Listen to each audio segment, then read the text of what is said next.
पुढची बातमी ठाण्यामधून येते। ठाण्यातील वाहन धुण्याची सर्व सर्व्हिस सेंटर तात्काळ बंद करण्याचे आदेश ठाणे पालिकेने दिले। वाहन धुणे इतर साफसफाई कामांवरती ठाणे पालिकेने निर्बंध लावलेत। धरणामध्ये पाणी साठा कमी होत असल्यामुळे पालिकेने खबरदारी घेतली। त्यामुळे ठाण्यातील सर्व सर्व्हिस सेंटर हे 10 जून पर्यंत बंद ठेवावेत। आदेशाचं उल्लंघन झाल्यास सर्व्हिस सेंटरवरती दंडात्मक कारवाईचा इशारा सुद्धा दिला आहे।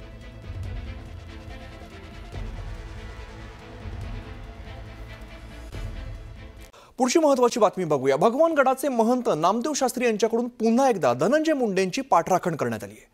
धनंजय मुंडे भगवानगडाचेच आहेत असं नामदेव शास्त्री म्हणतायत। दरम्यान धनंजय मुंडे कार्यक्रमाला येणार होते, मात्र हेलिकॉप्टरच्या क्लिअरन्स मिळाला नाही म्हणून दौरा रद्द झाला अशी माहिती नामदेव शास्त्री यांनी दिली आहे।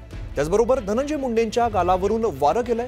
सगळ्यांनी मिळून भगवान बाबाला प्रार्थना करा, चांगली वाणी बंद पडली आहे ती पुन्हा सुरू व्हावी आणि धनंजय मुंडे पुन्हा एकदा पहिल्या पदावरती येऊन त्यांच्याकडून समाजकार्य घडावं असं देखील नामदेव शास्त्री म्हणाले।